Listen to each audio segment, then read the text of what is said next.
Sveiki visi! Jūs žiūrite kanalą Bitai ir Baitai. Tai 90 pamoka, kurios metu mes kalbėsime apie įdėtas klases. Prieš pradedant, prašau paspauskite mygtukus like ir subscribe.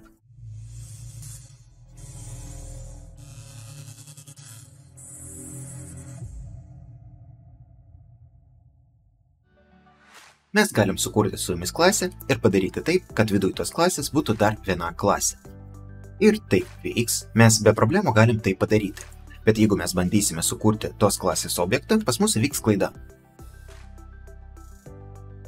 Mes tai padaryti negalim, nes pasiekti tos klasės irgi mes negalim. Mes iš pradžių turim kreiptis prie A klasės ir tik po to galim kreiptis prie inner klasės.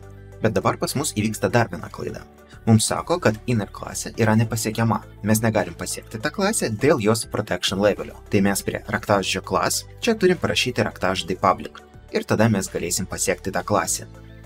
Tai ir mes galim pasakyti, kad mes norime sukurti objektą klasės inner class, kuria yra pas mus viduj klasės A. Ir viduj tos inner klasės mes galim sukurti dar vieną klasę.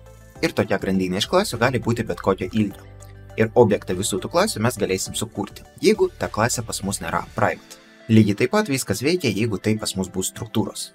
Ir mes net galim tai maišyti. Gali klasė būti viduj struktūros, gali būti struktūra viduj klasės.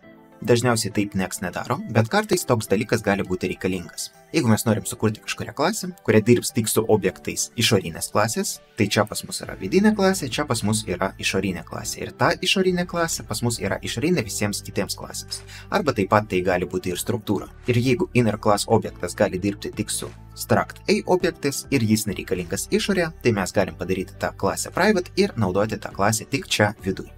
Lygiai taip pat viskas veikia ir su enamais. Mes galim sukurti enamą, kuris bus tik viduj tos klasės. Ir jeigu norėsime kreiptis prie to enamo, turėsime parašyti struktūros arba klasės pavadinimą. Ir viskas irgi veiks be jokių problemų. Tai kokiagi gali būti situacija? Mes galim sukurti interfeisą, kuris turi tik du metodus – describe ir scribe shortly. Ir tada galim sukurti klasę, kuria turės kažkiek laukų. Ir tarkim, čia pas mus bus du laukai. Ir mes sukursime metodą, naudojant kurį galėsime gauti describerį. Mes sakome get describer ir čia galėsime sukurti person describerį. Ir tą person describerį dabar aprašysime, bet jis pas mus bus private. Jis neturi būti pasiekiamas iš išorės. Ir ta klasė pas mus implementuoja interfeisą iObjectDescriber ir mes ten galim perduoti mūsų person ir gausime aprašymą to person. Aš galiu sukurti kažkokį personą, bet aš negaliu gauti person describerį iš personą. Programa man sakys, kad jis yra nepasiekiamas. Bet jeigu man reikia, aš galiu sukurti kintamai to interfeiso. Ir tada iš to persono aš galiu gauti tą describerį. Ir jis bus person describer tipo. Ir galiu iškviesti tos du metodus.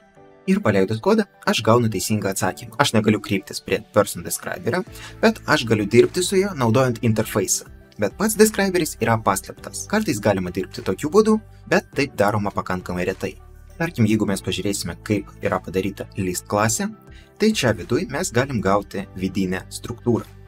Jeigu mes pažiūrėsime, čia yra toks metodas kaip getEnumerator, ir jeigu pažiūrėsime, kas čia yra per enumeratorius, tai galim pastebėti, kad tai pas mus yra struktūra viduj mūsų listo.